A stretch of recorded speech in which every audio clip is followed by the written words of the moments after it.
Well, Nikhil Kamath, in an interaction with CNBC-TV18 earlier today, mentioned that besides Nazara, he has investments in other listed entities as well. So we tried to dig a bit of data and stumbled upon 4 other names in which he has a stake. But here are some other filters that we have put in place to come up with this data. First up, all of this data is available on the exchanges.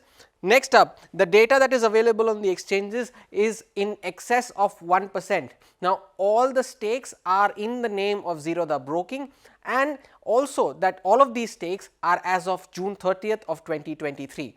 And lastly, a disclaimer that there may be other entities in which Nikhil Kamath may have a stake as well. So let's take a look at these 4 names, and first up is Federal Bank. Now, Zerodha's name in the private lender showed up in the list of shareholders for the first time in the September 2022 quarter.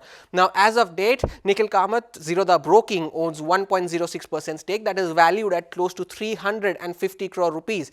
Now, since September of last year, shares of Federal Bank have gone up by 16%.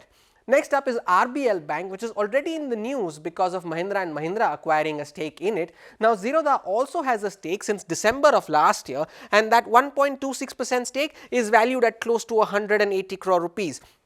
Now, since December of 2022, shares of RBL Bank are up close to 30%.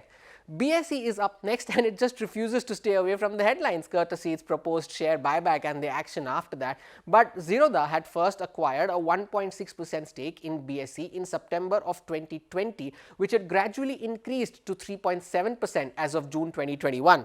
As of date, that 3.7% stake is valued at close to 200 crore rupees. But the more interesting bit is that since September of 2020, shares of BSE have risen by a whopping 500%.